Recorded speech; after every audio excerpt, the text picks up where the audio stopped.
I welcome you all the students of second semester of co-curricular course.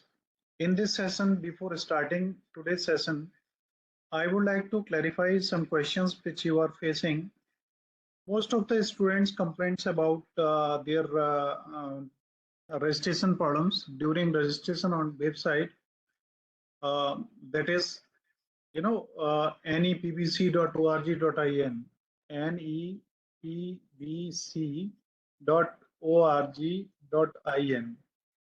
is the name of the site where you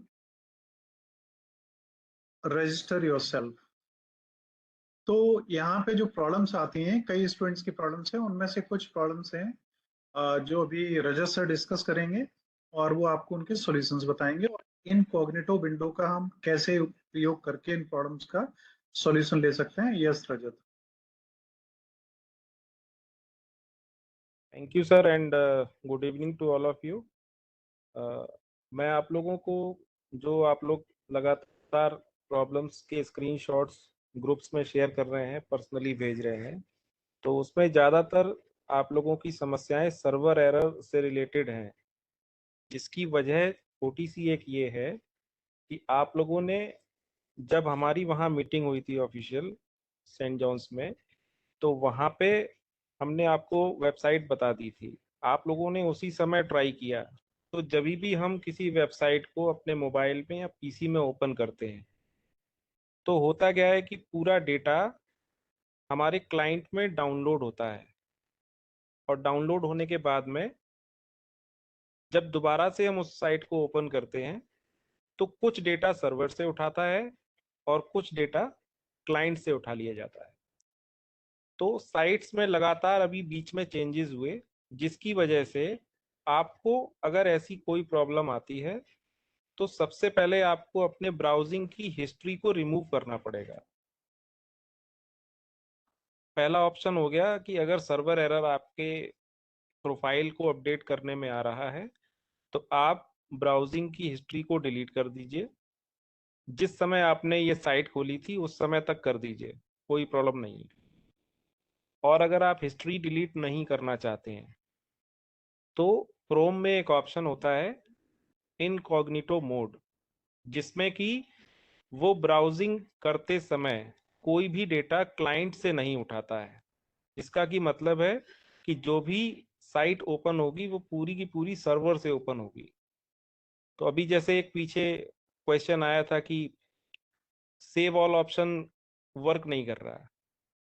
असलियत यह है कि save all option को हम एक हफ्ते पहले ही साइट से हटा चुके हैं, और अगर आपको फिर भी वो सेव ऑल ऑप्शन दिख रहा है, इट मीन्स कि आपके ब्राउजिंग में पुराना डेटा सेव पड़ा हुआ है, जिसको जब तक आप हटाएंगे नहीं तब तक आपको वो दिखता रहेगा। तो इतना आप लोग कीजिए। बाकी स्क्रीन पे आपको अभी दिख रहा है ये न्यू इनकॉग्निटो मोड है। इसमें जो भी आप ब्राउज करेंगे वो क्लाइंट से कोई भी डेटा साइट नहीं उठाती है, सीधा सर्वर से उठाती है, और यहाँ पे कोई डेटा सेव भी नहीं होता है। मेरी तरफ से इतना ही है, इतना आप लोग करके देखिएगा, और अगर फिर भी किसी को समस्या आती है, प्रॉब्लम आती है, तो प्लीज पूछिएगा। Thank you.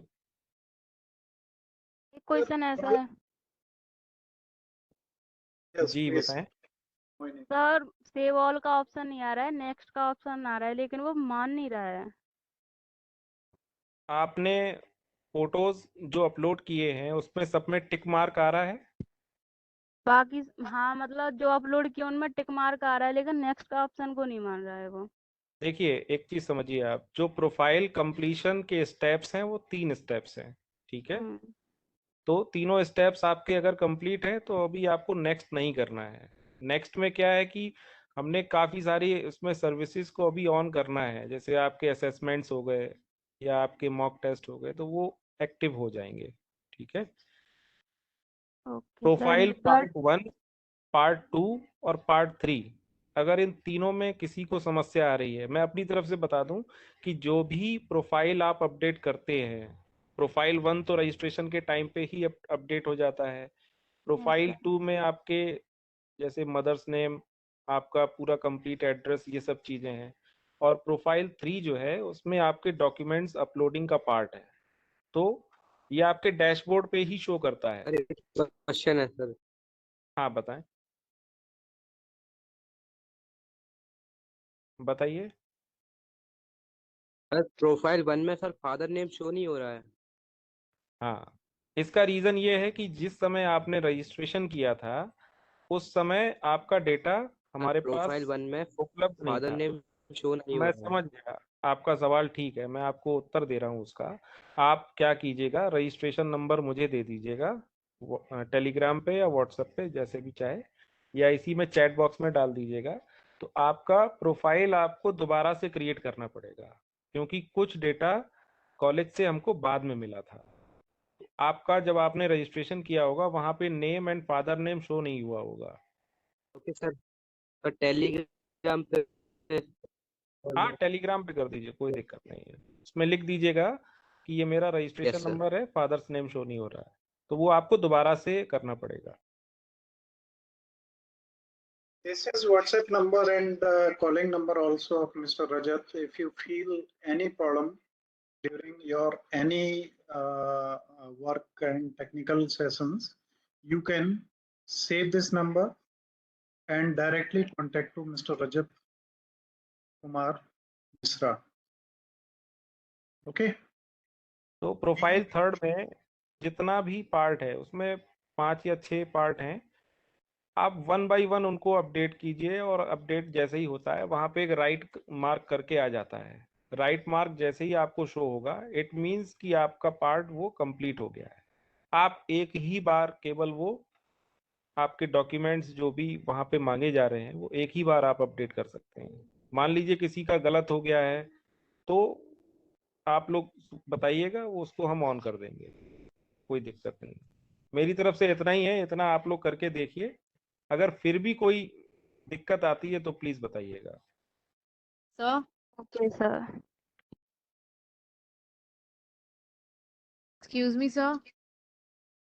जी जी सर, अगर रजिस्ट्रेशन करते वक्त अगर अपनी ईमेल आईडी से सर रजिस्ट्रेशन नहीं हो रहा, तो अगर पेरेंट्स की ईमेल आईडी डाल दी तो सर फिर कोई दिक्कत है क्या? इसके बारे में सर बता पाएंगे आपको? मैं देता हूँ इसका आंसर। देखिए, प्रॉब्लम यहाँ पे आएगी कि जब भी हम कोई आपका एग्जाम एक्टिवेट करेंगे, उसका मैसेज आपके ईमेल पे ही जाएगा कि ये इस यूनिट का ये एग्जाम एक्टिव किया गया है। आप जब एग्जाम देंगे तब जो भी असेसमेंट में मार्क्स आपके आएंगे और उसकी रिपोर्ट जो आएगी वो आपके उसी ईमेल आईडी पे आएगी। तमाम सारे जो हम इधर से कम्युनिकेशन आपको भेजेंगे उसी ईमेल आईडी पे आएंगे।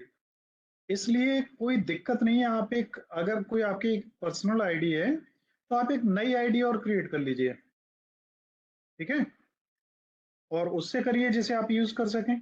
आप वो पर्सनल आईडी यूज मत करिए जो भी कर रहा है, ठीक है ना। Yes sir. दूसरा मैं बताऊं, अभी हम डोमेन बेस्ड ईमेल आईडीज आपको प्रोवाइड करेंगे। जैसे आपका रजिस्ट्रेशन नंबर है 220000111001, ये आपका रोल नंबर है। तो इसी को हम कर देंगे @NETBC.org.in। ये आपका ईमेल आईडी हो जाएगा, ठीक है। तो ईमेल आईडी ही सभी को हम नहीं प्रोवाइड कर देंगे, यही आपका यूजर नेम हो जाएगा, और इसी ईमेल आईडी पे सारे मेल्स आपको जीमेल वाले पहुंचेंगे। आपको अपनी पर्सनल आईडी यूज भी नहीं करनी है तो। लेकिन भविष्य के लिए आपको सभी चीजें मिल पाए, आप अपनी ईमेल आईडी जरूर रजिस्टर करिए। नाउ आई थिंक टाइम वैसे ऑलरेडी 10 बज चुके हैं, है ना, थोड़ा सा कुछ कर लिया जाए, आगे बढ़ें। Yes sir. So thank you, Rajat, and your team. I expect that all types of technical problems you will solve very shortly. And I am quite sure that services which we want to give to students, we will be able to provide them seamlessly. So all these problems will be addressed very shortly. And now we are going to start today's session.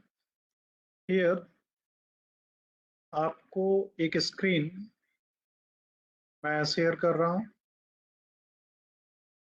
that is of our presentation which we are just going to start today.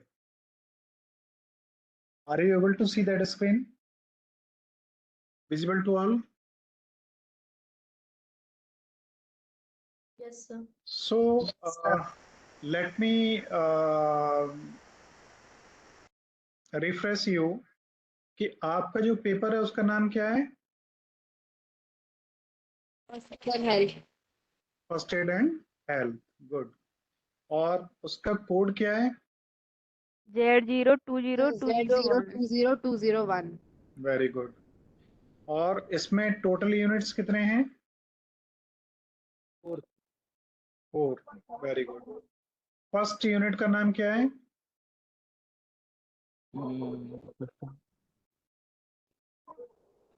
इस paper का नाम क्या है जिसे हम पढ़ रहे हैं? उसका नाम क्या है? Basic first aid. Basic first aid. ये हमारा यूनिट फर्स्ट है. और पेपर का नाम क्या है?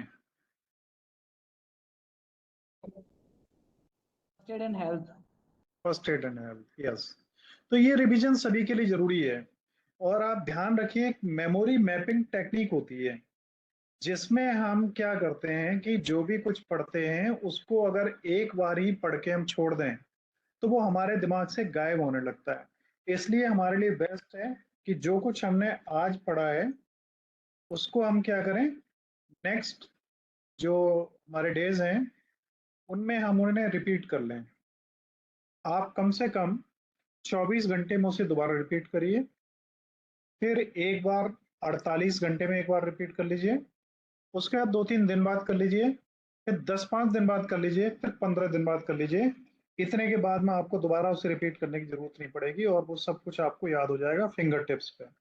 इवन मैं आपको टेक्निक्स बताऊंगा जिसमें आप जान पाएंगे कि आप किसी पर्टिकुलर करेक्टर मतलब वर्ड तक को अगर आप चाहें किस पेज नंबर पे, किस लाइन नंबर में और किस कॉलम में आप बता सकते हैं. एक इंस्टीट्यूट हमने बहुत पहले स्टार्ट किया था, उसका नाम था माइंड पावर रिसर्च इंस्टीट्यूट.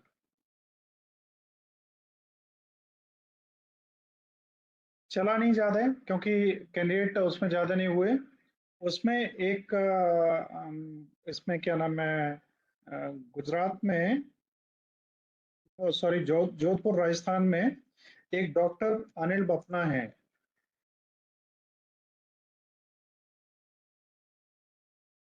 इनका Guinness book of world records में मेमोरी पावर को लेके रिकॉर्ड्स हैं. आप 40, 50, 60 तक कोई भी चीजें बोलते जाइए, जैसे saint John's college, Agra college, Guinness book, mind power research institute, doctor Bapna, session 2 और राजेश कुमार, पानी, आग, कुछ भी बोलते जाएं, ये 50 को आपको क्रम से सुना देंगे और फिर उल्टे क्रम में भी सुना देंगे. फिर आप इनसे जानना चाहेंगे 25 नंबर पे क्या था, वो भी बता देंगे. तो ये मेमोरी मैपिंग टेक्निक्स क्या होती हैं, किस तरीके से ऐसे पॉसिबल होता है? I research upon this topic a little bit and I got those things that can be applied to you all also. We will talk about them later. Right now we will start our today's session. I have already taken too much time. Now let me start. तो अभी आपको first unit का third day है और आपकी unit बड़ी हैं, उनमें मैटर भी काफी है और अच्छा मैटर है जिसे आपको पढ़ना चाहिए. और मैं तो ये कहता हूं कि न्यू एजुकेशन पॉलिसी में अगर कोई सबसे प्राइमरी दी गई चीज है तो वो को करिकुलर कोर्सेज और वोकेशनल कोर्सेज हैं जो लोग पढ़ भी चुके हैं. आज के हर सिटीजन को कम से कम आपका जो चैप्टर है, आपका यूनिट है फर्स्ट एड एंड हेल्थ, हर एक बंदे को मैंडेटरी कर दिया जाना चाहिए. इतना ज्यादा इंपॉर्टेंट है और इतना ज्यादा अच्छा है.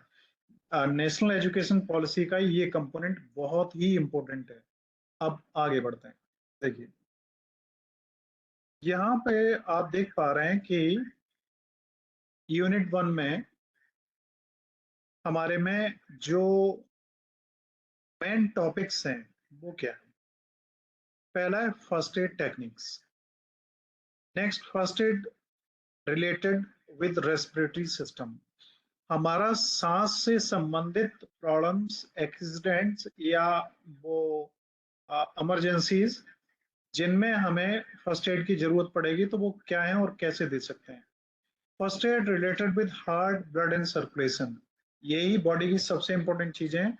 हार्ट काम करता रहे, ब्लड और सर्कुलेशन में हमारा केवल ब्लड ही नहीं आता है, ऑक्सीजन भी आता है, और जो शुगर है वो भी आती है, मतलब जिसको हम ग्लूकोज कहते हैं, और इसके साथ में ऑक्सीजन है, कार्बन डाइऑक्साइड का एक्सरेशन है, इनहेल करते हैं ऑक्सीजन, एक्सेल करते हैं तो CO2, ये सब चीजें सर्कुलेट होती रहे।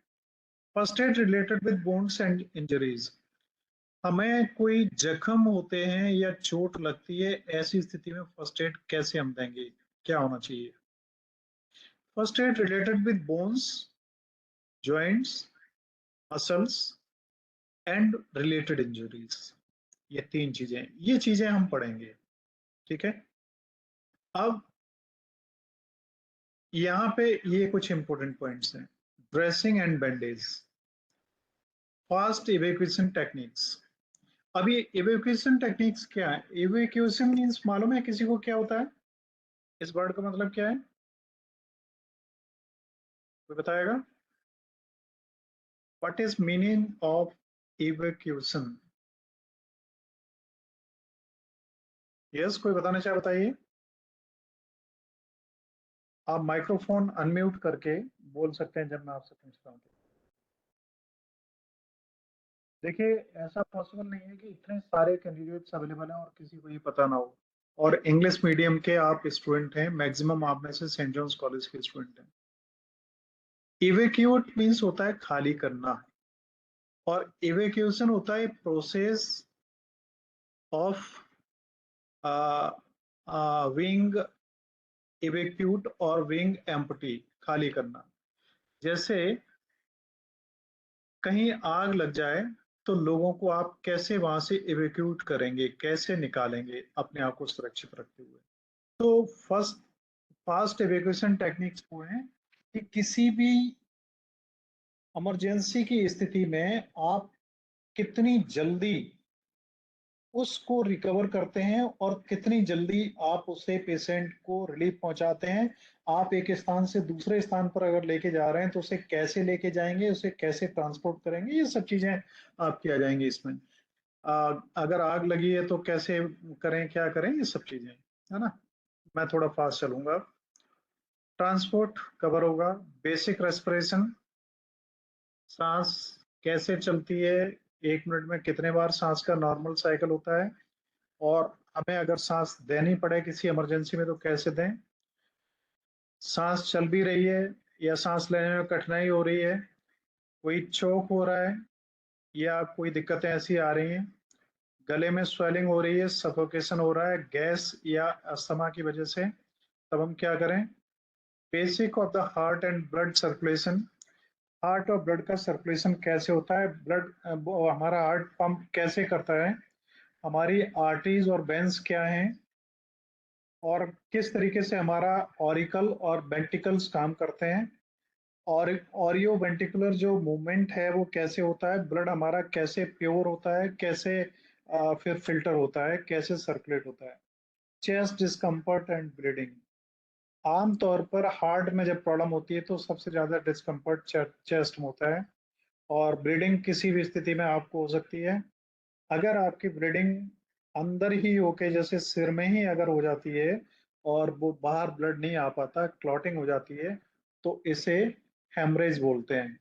और ब्लड अगर बाहर निकल रहा है तो ब्लड की क्लॉटिंग कैसे होती है, उनमें WBCs का क्या रोल होता है, प्लाज्मा का क्या रोल होता है, और उसमें आप देखते हैं कुछ पानी जैसा निकलता है, वो सीरम होता है, उसका क्या रोल होता है, कैसे होता है, ये चीजें कवर करेंगे।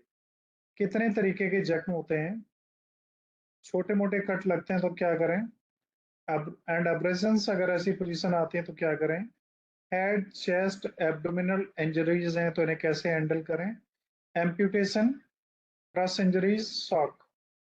Basic of skeleton, joints, muscles, and then fractures. Injuries to bones.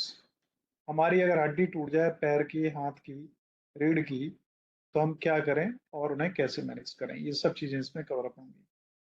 Yeah, proceeding towards next slide.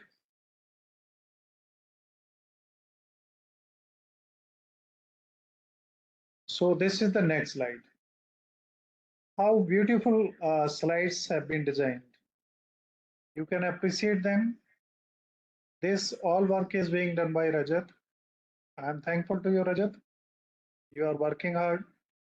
And behind you, our two co-hosts, Mr. Sikhar and Yunus Beg, are also a part of appreciation who are assisting me in these presentations and conducting quiz. So you can say thanks to all my team who is working along with me. I am just presenting them, but directors are these peoples and a lot of other peoples who are part of our team. So now let me start from here. First aid techniques are basic and immediate medical care provided to individuals. ये आप पहले भी पढ़ चुके हैं कि देखिए आप बहुत अच्छे इमोजीज और उनके द्वारा अपने एक्सप्रेशंस को एक्सप्रेस करते हैं अप्रिशिएट करने के लिए, और ये होना चाहिए, है ना। Appreciation must be A part, और एप्रिसिएशन से केवल ऐसा नहीं होता कि आप किसी की प्रशंसा ही करते हैं, बल्कि अपनी पॉजिटिव बेंट ऑफ माइंड भी आप डेवलप करते हैं। Mantasha, you are leaving, that's not a matter. You can leave if you have some priority of jobs to others. You can get recorded video sessions. I would like to request to all of our students also, when you see the videos, please give your comments, whatever you think. If you have any question, you can put in comment. You can not only comment for our appreciation, you can do a lot of things there. तो देखिए अब हम चलते हैं आगे।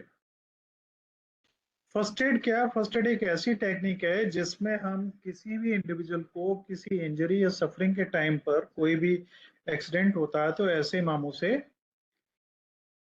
सबसे पहले जो हेल्प दे सकते हैं वो हेल्प फिजिकली के अलावा मेडिकल हेल्प जो हम देते हैं वो ही फर्स्ट एड कहलाती है ना। इससे मरीज की स्थिति जो लगातार और ज्यादा खराब होती जाती उसको रोका जा सकता है, और इवन उसकी जिंदगी तक को बचाया जा सकता है। जैसे स्ट्रोक आता है या हार्ट अटैक पड़ता है, ऐसे में थोड़ी सी जानकारी से आप उसकी जान को बचा सकते हैं, है ना। तो नेक्स्ट है असेस द सिचुएशन। सबसे पहला इंपॉर्टेंट पार्ट है कि फर्स्ट एड में आप सबसे पहले जो प्रभावित आदमी है उसकी सिचुएशन को समझें। ये देखें फर्स्ट एड देने से पहले कि क्या जो इंजर्ड पर्सन है उससे सराउंडेड एरिया है वो आपके लिए वो सुइटेबल है जहां जाके आप उसे हेल्प दे सकते हैं।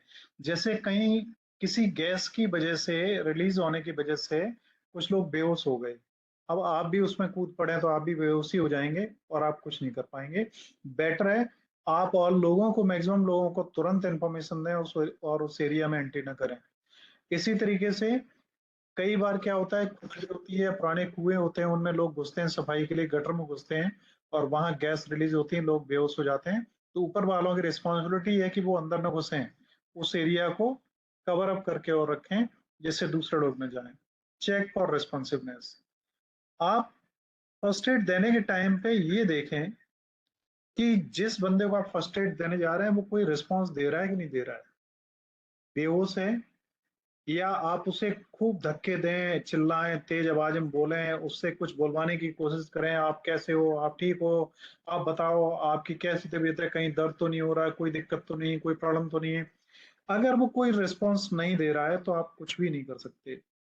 तब आप क्या करेंगे, ये नंबर्स हैं, इंपॉर्टेंट नंबर्स हैं, इन्हें आप अवश्य नोट कर लीजिए और इनके बारे में आप जानिए, है ना। मैं बहुत अच्छे डॉक्टर्स को आपसे मिलवाऊंगा जो वीडियो के थ्रू आपसे जुड़ेंगे और आपको बहुत सारी चीजें प्रोवाइड करेंगे। तो इसमें देखिए ये नेशनल इमरजेंसी नंबर है 112, ऑल इंडिया में कहीं भी यूज कर सकते हैं। पुलिस के लिए 100, फायर के लिए 101, एम्बुलेंस के लिए 102। और सबसे पहले आपको क्या करना है, अपनी लोकेशन शेयर करनी है कि आप कहाँ पे हैं। और जब आप एक्सप्रेसवे या हाईवेज पे चलते हैं तो वहां पे किलोमीटर्स भी लिखे होते हैं। 90 किलोमीटर, 90.2, इसका मतलब 90 किलोमीटर के बाद में 200 मीटर की दूरी पर वो एक्सीडेंट हुआ है, ये आपको देना है। और आप कई जगह पे अब अपने मोबाइल के थ्रू लोकेशन अपनी शेयर भी कर सकते हैं। पुलिस को भी शेयर कर सकते हैं और जो भी असिस्टिंग एजेंसीज हैं उन्हें शेयर कर सकते हैं।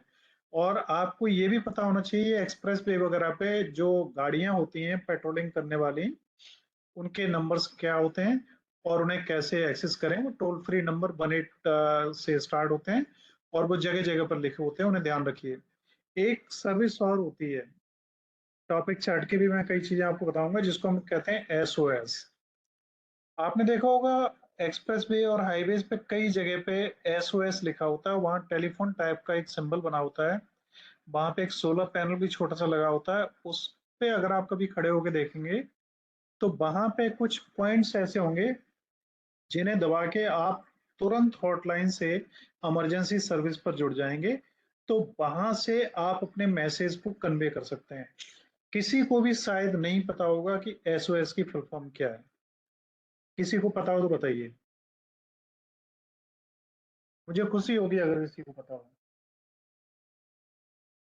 NN, ऐसा, आनंद, आरती, हंसिका, आस्था, आयुषी, अजरा, वर्षा, दीपक, दीक्षा, फलक, बहुत लोग जुड़े हुए हैं। आप किसी को अगर पता है SOS का मतलब क्या है तो मेरे को बताएं। नहीं पता है ना? चलिए मैं आपको बताता हूँ, देखो। Save our souls. Very good, save our souls. अब इतनी देरी में देखिए, एक चीज मैं आपसे रिक्वेस्ट और करूंगा। बहुत अच्छी बात है आप गूगल पे सर्च करें, है ना, लेकिन ज्यादा अच्छी बात है कि गूगल पे डिपेंड कतई ना हो। अगर मैं समझा रहा हूं उस समय दिमाग आपका आपका एक्टिव है और मेरी तरफ है और आपने गूगल सर्च नहीं किया है, तो ये जो मैं समझाने जा रहा हूँ ये आपके दिमाग में एंट्री करेगा और गूगल महाराज अभी आपको बता देंगे, फिर चले जाएंगे वो। इसलिए थोड़ा सा उस पर ध्यान दीजिए। Save our soul, our soul ना, यही है ना? Yes. Yes, sir. कई जगह आपको ये भी लिखा मिलेगा सेव ऑफ सोल। ये वर्ड कहाँ से आया और इसका असली मतलब क्या है, किसी को मालूम है? अब आप गूगल फिर करें, सर्च करें, आप ढूंढेंगे। मैं आपको बता दूं क्या होता है कि पुराने जमाने में, मतलब ज्यादा पुराना जमाना नहीं, पानी के जहाज जो चलते हैं जिनमें माल ढोने वाले भी होते हैं और यात्रियों वाले भी होते हैं। तो कोई जहाज जब डूबने लगता है और उसकी कैप्टन और जितने भी उसमें लोग होते हैं जो उसकी सुरक्षा और तमाम चीजों से रिलेटेड होते हैं, उन्हें जब लास्ट में लगता है कि अब किसी भी तरीके से बचा ही नहीं जा सकता है और निश्चित रूप से जहाज का डूबना तय है, तो एक आखिरी मैसेज, आखिरी अलार्म वो भेजते हैं। वो मैसेज ही कहलाता है सेव ऑफ सोल या save of soul. SOS message उसको कहते हैं। ये अंतिम मैसेज होता है, ये एक्सट्रीम इमरजेंसी की कंडीशन में भेजा जाता है।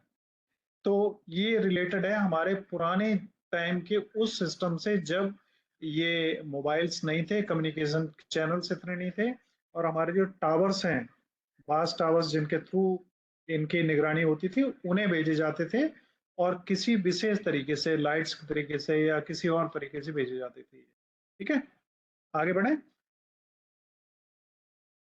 Yes, sir. Yes, sir. Okay, Sir, सो एक मतलब और होता है आपका सेवा शिप्स। देखो मैं वही आपसे कह रहा हूँ, बहुत चीजें आपको मिलेंगी।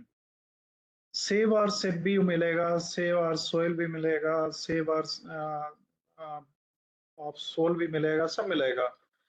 आप आपको मैं बता दूं कि जितने ज्यादा इंफॉर्मेशन का फ्लो होगा उतनी ही ज्यादा दिक्कतें आएंगी और अपने अपने तरीके से इंटरप्रेट चीजें की जाएंगी। मैं टॉपिक से भटकने लगता हूं जब कोई ज्यादा बातें होती हैं, और भटक मैं इसलिए और जाता हूं और भटकना भी चाहता हूं कि आप लोग भी भटकें। जब भटकेंगे तब कहीं सही जगह पे पहुंचेंगे, है ना। एक छोटी सी कहावत है ना कि लड़खड़ाना भी जरूर एक छोटा सा शेर है, मैं आपको सुनाता हूँ, अच्छा लगेगा। पी लिया करते हैं कभी कभी, पी लिया करते हैं कभी कभी, यूं ही जीने की तमन्ना में, क्योंकि लड़खड़ाना भी जरूरी है संभलने के लिए। समझ रहे हैं आप एकदम पहली बारी में बहुत अच्छे तरीके से चलने लगेंगे, दौड़ने लगेंगे, ये कैसे पॉसिबल है? आप उठेंगे, गिरेंगे, चलेंगे, फिर उठेंगे, फिर गिरेंगे, फिर चलेंगे, तो लड़खड़ाएंगे तभी आप किसी जगह पे पहुंच पाएंगे।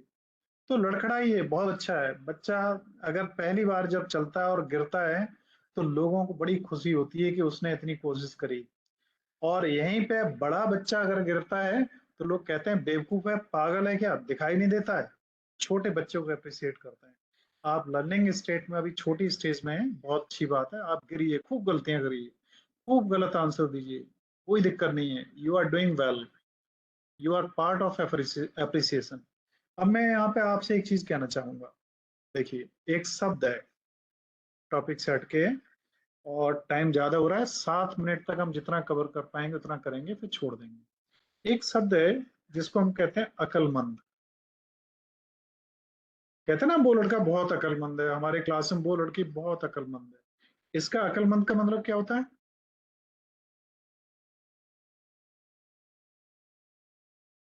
इंटेलिजेंट। इंटेलिजेंट। अब हमें जरा इसी हिंदी का अर्थ बताइए, ये दो शब्दों से मिलके बना है,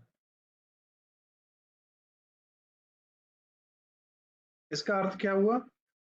सर अकल मतलब बुद्धि और मंद मतलब लो। Absolutely right. जिसकी बुद्धि बहुत कम हो, और जिसकी बुद्धि बहुत कम होगी वो क्या अकलमंद कहलाएगा? वो मतलब इंटेलिजेंट होगा क्या? नहीं। नहीं होगा ना। हम ये भी कहते हैं वो बहुत अकलमंद है। कुछ लोग अकलमंद कहते हैं, कुछ लोग कहते हैं वो उसने बहुत अकलमंदी की बात करी कि वो वहां से भाग गया, नहीं तो भीड़ उसे मार डालती। आप बताओ, ये अकल प्लस बंद कौन सा सही है? पहला सही कि दूसरा सही?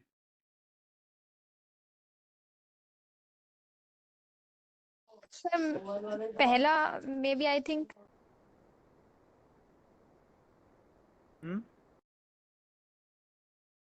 देखिए, दोनों ही गलत हैं और दोनों ही गलत नहीं है। गलत इसलिए है कि ये शब्द हिंदी का है ही नहीं, ये शब्द हिंदी का नहीं है। आप उसका शब्द का अर्थ हिंदी में निकाल रहे हैं, और हिंदी में अकलमंद का मंद बुद्धि मतलब है, और अकलमंद का जिसकी अकल अभी स्टार्ट भी नहीं हुई है, बिल्कुल ही मोटी बुद्धि का है। ये अरबी, फारसी, उर्दू का शब्द है, जो फारसी से अरबी, अरबी से उर्दू, और इनमें फिर हिंदी में चलाया। शब्द एज इट इज यूज हो रहा है, मीनिंग भी एज इट इज यूज हो रहा है, लेकिन उसका आप पोस्टमार्टम कर रहे हैं हिंदी में। गलती यहाँ पे है।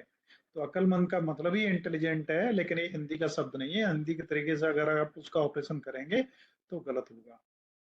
बस तो इतनी ये सी कुछ। फारसी में इंटेलिजेंट का मतलब है। यस ऑफ कोर्स, है ना। तो ऐसे बहुत सारे वर्ड्स हैं जो दूसरी लैंग्वेज के हमारी लैंग्वेज में आ गए। आप बताइए, एक शब्द है AMMA, अम्मा, इसका अर्थ क्या होता है? कोई बताएगा? दादी। माँ या दादी। माँ या दादी। दादी बोलते हैं ना। अब आपको जी क्या मालूम है कि अम्मा साउथ इंडिया में कैसे बोलते हैं? सर, माँ को बोलते हैं सर। माँ को नहीं बोलते, को नहीं बोलते। अन्ना तो भाई होता है, और अम्मा शायद बहन। बहन। और थोड़ा सा अन्ना जोर तो डालो, भाई होता और थोड़ा जोर डालो। है। तो कजन सिस्टर तो होगी। लड़की को नहीं, क्योंकि अन्ना तो भाई होता है, वो तो कंफर्म है। नहीं।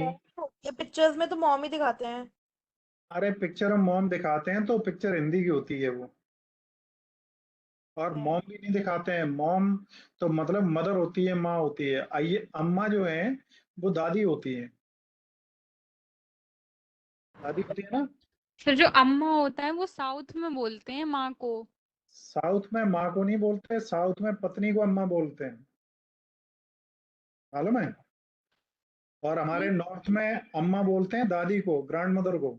हाँ हाँ हाँ। सर अब आप कहो कि सर दादी को बोलते हैं। और साउथ में अम्मा बोलते हैं पत्नी को, समझ रहे हो। तो इन चीजों को छोड़ दीजिए, आप अपने चीजों को पकड़िए जिनकी जरूरत है। अब फिलहाल मैं आगे बढ़ता हूँ, देखो थोड़ा सा और सिचुएशन देखें, रिस्पॉन्सिवनेस देखें, फिर नंबर्स को कॉल करें। उसके बाद नेक्स्ट स्लाइड की तरफ मैं बढ़ रहा हूँ। तो नेक्स्ट स्लाइड में, सर यस, सर वो SOS वाला आप दोबारा रिपीट कर दो। Save our soul. मतलब हम इतने गहरे संकट में हैं कि हमारी आत्मा तक संकट में है, महान संकट। ठीक, आगे बढ़ें। Okay sir, thank you sir. Okay, welcome. So next slide, it is ABC of first aid. बहुत इंपॉर्टेंट चीजें हैं भाई, आप लोग बहुत अच्छी तरह से, केवल इसलिए सीखना कि आपको इन चीजों को सीखना है, इसलिए नहीं कि आपको एग्जाम देके पास होना है। ये चीजें आपकी लाइफ में बहुत काम आने वाली हैं। देखिए, पहली है एयरवे। किसी भी इंजर्ड पर्सन को सबसे पहले आपको चेक करना है कि क्या उसकी सांस चल रही है। किसी भी वजह से वो क्या सांस ले नहीं पा रहा है, क्या कारण हो सकता है, उसके एयरवेज क्लियर हैं। और अगर ऐसा नहीं है तो उसकी जो गर्दन है वो थोड़ी सी पीछे की तरफ मोड़िए। देखिए, ये उठा रहा है, उसकी गर्दन को ऊंचा कर रहा है, और इसमें आपको दिख रहा है, ये हम उसको छाती को दबा के, और कितने बार दबाएं, कैसे दबाएं, ये सब चीजें आपको पता लगेंगी। ये ऑक्सीजन दे रहा है और ये चेक कर रहा है इसमें सांस चल रही कि नहीं चल रही। सिर को थोड़ा सा ऊपर उठा के रखेंगे। नेक्स्ट है ब्रीदिंग। जो व्यक्ति हुआ है, अभी एक्सीडेंट हुआ है, कुछ भी हुआ, उसमें सांस चल रही कि नहीं। नेक्स्ट है कार्डियोपल्मोनरी रिsuscitation। ये बहुत इंपॉर्टेंट शब्द है, इस पे बहुत मैटर आगे आपको मिलेगा, इसलिए इस शब्द को आप अपनी कॉपी में चाहें तो नोट कर लीजिए। वैसे भी मैटर मैं दूंगा आगे, उसमें भी आएगा। CPR, इसको CPR बोलते हैं, कार्डियो पल्मोनरी रेसिसिटेशन। ठीक है, तो आगे इसके बारे में डिस्कस करेंगे। और सर्कुलेशन, सर्कुलेशन उसका, उसकी पल्स चल रही है कि नहीं। ये पल्स को चेक करने से ही आपको पता लग जाएगा कि क्या स्थिति है। डॉक्टर्स मरने से पहले क्या चेक करते हैं, पल्स ही चेक करके बताते हैं कि हाँ भाई ये तो मर गया। कंट्रोल ब्लीडिंग, आपका सबसे पहला ऑब्जेक्ट क्या होना चाहिए अगर कहीं कोई दिक्कत आती है तो आप ब्लीडिंग को कंट्रोल करें। और ब्लीडिंग को कंट्रोल करने के बहुत सारे तरीके आपको मालूम है। उसमें आपने क्या करना है, apply pressure with a clean cloth और bandage to stop bleeding from wounds. जो आपके जख्म अगर कहीं भी लगा है तो उस पर आप बैंडेज बांधें, और वो क्लीन क्लॉथ के साथ में हो। Elevate the injured limb if possible to reduce blood flow. जहां भी कहीं चोट लगी है उसको ऊपर उठा लो, क्योंकि ब्लड हमारा ऊपर ऊंचाई की तरफ नहीं बढ़ता है। ग्रेविटेशनल फोर्स या बॉडी का फोर्स और हमारा हार्ट का जो प्रेशर है, पैर अगर ऊपर कर लें तो हार्ट का प्रेशर से जो ब्लड फ्लो हो रहा है वो उतना ज्यादा नहीं होगा। और अब आप इमरजेंसी में रास्ते पे जा रहे हैं, और कपड़ा कहाँ से आप साफ सुथरा देखेंगे, कुछ नहीं तो अपने कपड़े का ही प्रयोग करें, जैसा भी है वैसा प्रयोग करें और उसे बांधें, ब्लड को रोकें।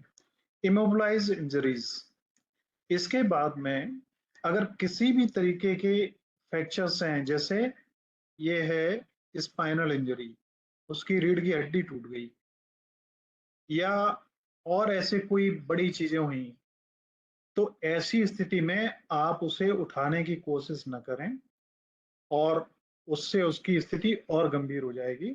ये इमोबिलाइज इंजरीज कहलाती हैं, जिनमें आदमी चलने उठने बैठने की योग्य न रह जाए। इसको ध्यान रखिए। ट्रीट ऑफ शॉक, अगर कोई शॉक आता है तो उसको कैसे करें? ऐसी स्थिति में क्या होता है, व्यक्ति को थोड़ा सा कैसा रखें, वार्म। और वार्मिंग स्टेट क्या होती है, आप उसके हाथ पैरों को खूब रगड़ें, पैरों को खूब रगड़ें, उसकी लेग्स को, और उसके ब्लड कोशिश ये करें कि उसका ब्लड का फ्लो प्रॉपर हो, पूरे शरीर को मिल पाए और उसे आराम मिले। जिसको अगर ऐसा कोई शौक आया है, कोई दिक्कत है, तो ये चीजें आप मेंटेन करें। Next,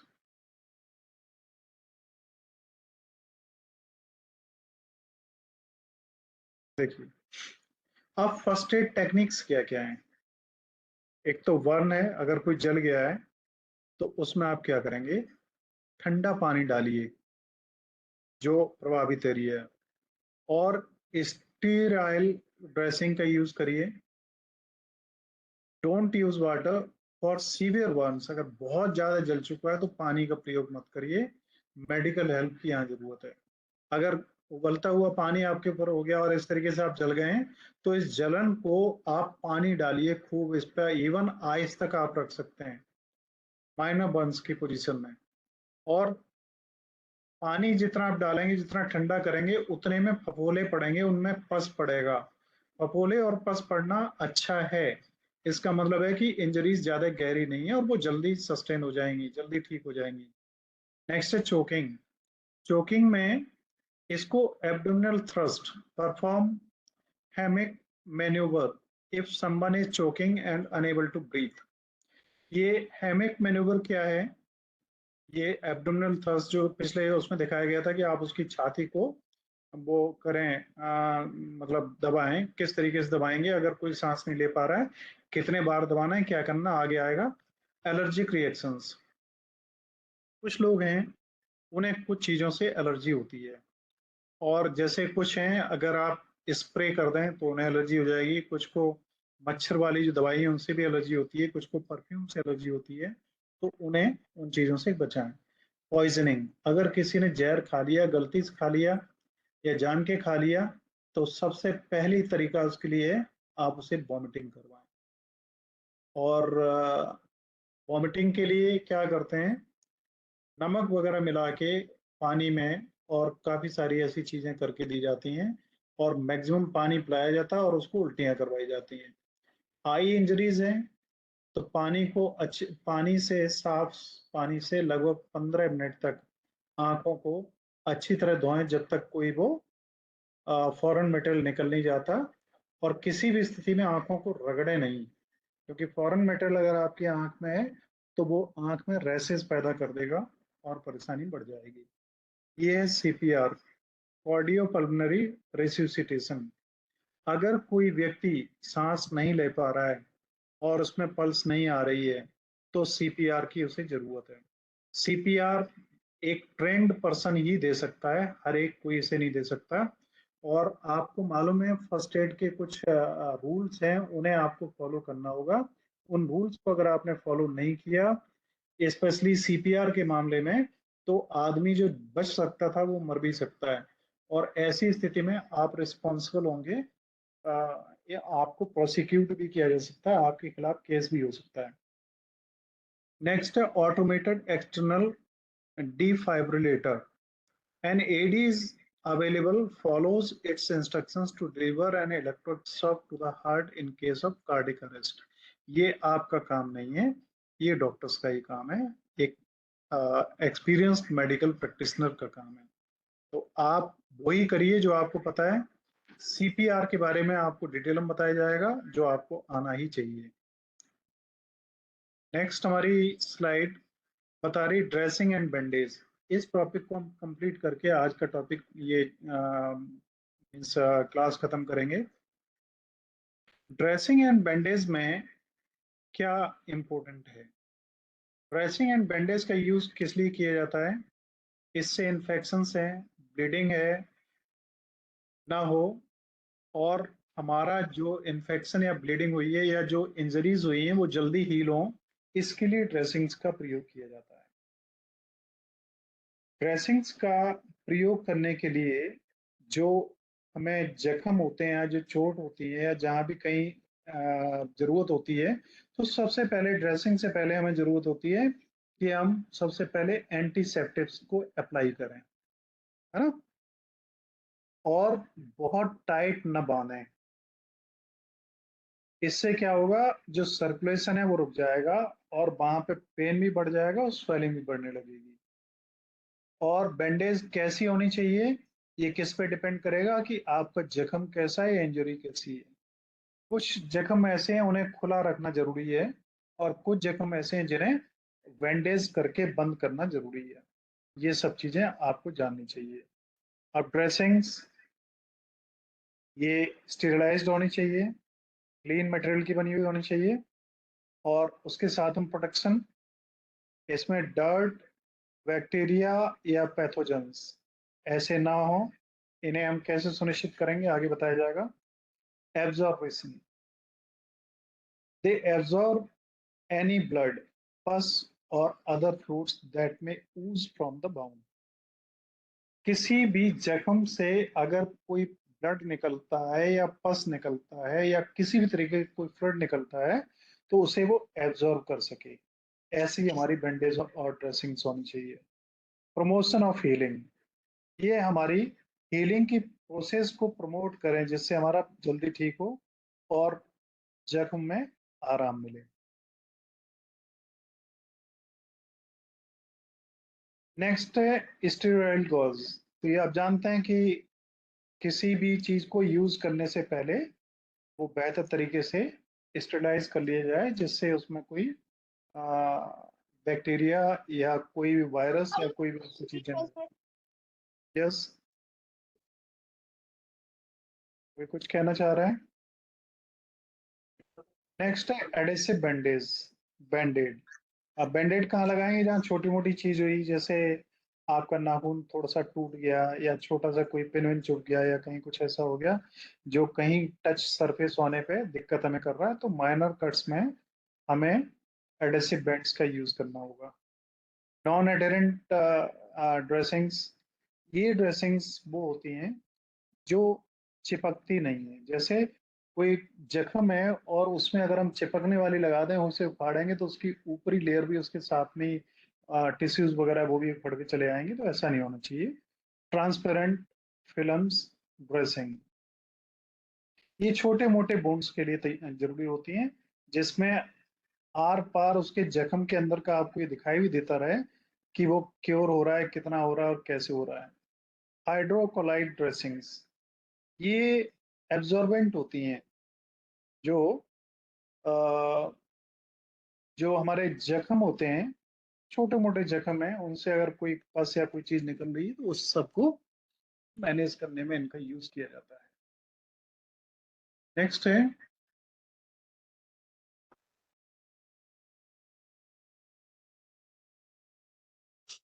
bandages. बहुत तरीके की होती हैं और इतनी सारी जितनी मैं आपको करवा रहा हूँ इतने की कोई जरूरत भी नहीं है, और आपका क्वेश्चन पेपर बहुत इजी आएगा। आपको मैं केवल इसलिए चाहता हूँ आप ये सब चीजें सीख जाएं। बैंडेज आप जानते ही हैं, जो कुछ भी आप यूज करते हैं ये भी हैं लेकिन ये अलग हैं।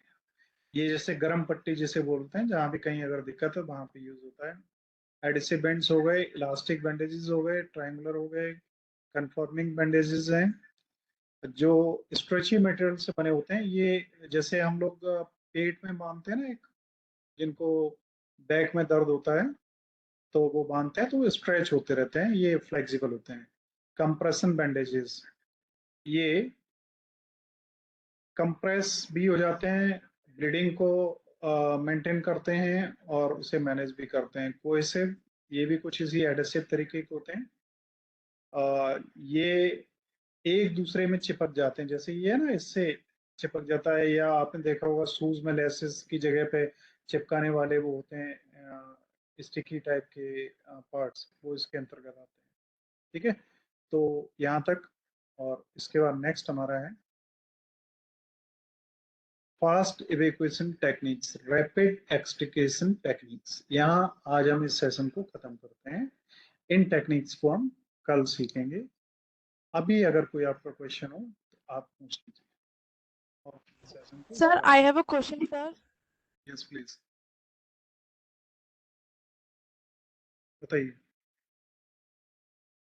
सर थैलेसीमिया डिजीज क्या होता है sir? Thalassemia, hello, yes sir, आपकी आवाज नहीं आ रही। आप हमें नहीं सुन पा रहे हैं? हाँ सर बताइए। थैलेसीमिया ना? यस सर, थैलेसीमिया डिजीज क्या होता है? अच्छा, पहले तो एक चीज ये है कि क्या अभी जितनी चीजें आपने पढ़ी हैं उनमें थैलेसीमिया कहीं आया है? सर नहीं आया आया। तो नहीं, पर सर मैं पढ़ रही थी मतलब ये सब्जेक्ट से रिलेटेड है सर इसमें ना 4 ऑप्शन दिए थे, ब्लड हाँ, डिसऑर्डर, विटामिन डिसऑर्डर और कार्बोहाइड्रेट डिसऑर्डर। सर लेकिन इसका आंसर नहीं दिया, मैंने गूगल से सर्च किया, लेकिन सर मुझे वो जो ऑप्शन था उसमें वो दिखाई नहीं। चलिए मैं आपको बताता हूँ। देखिए, हमें क्या होता है, ये एक तरीके से हेरिडिटिकल बीमारी है। और इसमें क्या होता है कि हीमोग्लोबिन जो होता है ना हमारा, हीमोग्लोबिन किससे मिलके बना होता है? एक प्रोटीन होता है व्हाइट जिसे ब्लड। ग्लोब्यूलिन कहते हैं। यस हाँ सर। सर। और उसके साथ में आयरन जो होता है वो अटैच हो जाता है। इसीलिए हमारे ये कहते हैं कि खून की कमी हो जाती है, तो ये कहते हैं आयरन की कमी है ना। और ऐसे में हमारे बॉडी में बहुत सारी प्रॉब्लम्स खड़ी होने लगती हैं। तो बहुत सारे ब्लड से रिलेटेड ये प्रॉब्लम्स हैं जो हेमोलिटिक टाइप की होती हैं। और थैलीसीमिया में पर्टिकुलरली होता क्या है, ये कुछ पर्टिकुलर एरियाज में और ज्यादा होती हैं, मालूम है। इंडिया में ऐसी प्रॉब्लम्स या एशिया वगैरह में कम है। ये अफ्रीकन और एशियन कुछ कंट्रीज हैं, एशियन कॉन्टिनेंट की अफ्रीकन एरियाज में ज्यादा होती हैं। इसमें क्या होता है कि जो हमारी वो होती है हीमोग्लोबिन का जो सिंथेसिस होता है, इसमें जो अमाउंट ऑफ, हम कह सकते हैं हीमोग्लोबिन जो होता है उसकी मात्रा कम बनती है। और इसकी वजह से हमारी जो रेड ब्लड सेल्स होती हैं जो ऑक्सीजन कैरी करती हैं वो प्रॉपरली रेगुलेट नहीं हो पाती। और ये जो रेड ब्लड सेल्स हैं जिन्हें आरबीसीज कहते हैं, ये बड़ी साइज में भी कुछ हो जाती हैं और ये खत्म होने लगती हैं, अपने आप में खुद ही डिस्ट्रॉय होने लगती हैं। इससे जो बीमारी तैयार होती है उसी को फिर हम कहते हैं, जब रेड ब्लड सेल्स कम हो जाती हैं तो इससे एनीमिया होता है। और ये प्रोसेस जो हेरिडिटिकल है और जो हिमोलिटिक एक प्रोसेस होती है, उसे कर सकने में हमारे हीमोग्लोबिन में दिक्कत आती है। तो ऐसी प्रोसेस को हम थैलीसीमिया, इस बीमारी को नाम दिया जाता है। और इसमें आमतौर पर हमारे जो ब्लड में ऑक्सीजन की कमी होने की वजह से और बहुत सारे चीजें डेवलप होती हैं। आपको पता है कि ब्लड में ऑक्सीजन कैसे ब्लड में होती है, प्योर में या इम्प्योर में? Sir impure. इम्प्योर में या प्योर में ऑक्सीजन होता है? सर इम्प्योर में होती इम्प्योर में नहीं, प्योर ब्लड में ऑक्सीजन होता है। लंग्स से जब हमारा जो आर्टरीज हैं जो ब्लड ले जाती हैं, आर्टरीज ले जाती हैं या वसल, वो क्या नाम है, वेंस होती हैं, किन में होता है ब्लड लेके कौन जाता है, आर्टरीज या है। वेंस? पहले सर वेन्स और प्योरीफाई होने के बाद आर्टरीज। यस। और वेंस कलेक्ट करती हैं पूरे बॉडी से।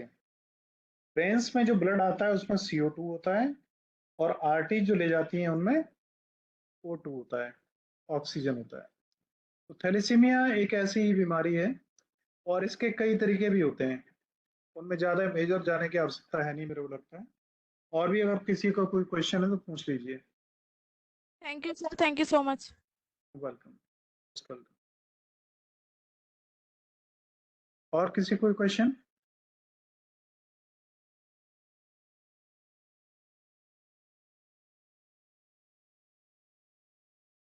किसी का क्वेश्चन नहीं है?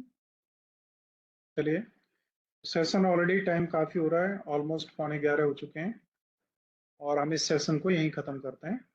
Thank you all for joining this session and now tomorrow onwards हम लोग अपने टाइम पर ख़त्म किया करेंगे। यूनुस कुछ कहना चाहते हैं प्लीज़? सर मैं वही क्लासेस के लिए बोल रहा था, आगरा कॉलेज में क्लासेस के लिए। हम लोग उस मैटर पे कल बात करेंगे। Yes sir. ठीक है? Yes sir. और Sir, can you yes son sir, can you please send the PDF in the group? Yes of course I will send Okay, thank you, sir. Definitely. Good night to you all. Time काफ़ी हो रहा है, आपका session मैं यही ख़त्म करता हूँ। So Thank you, sir. Good night. Good night to you all. Good night sir. Bye.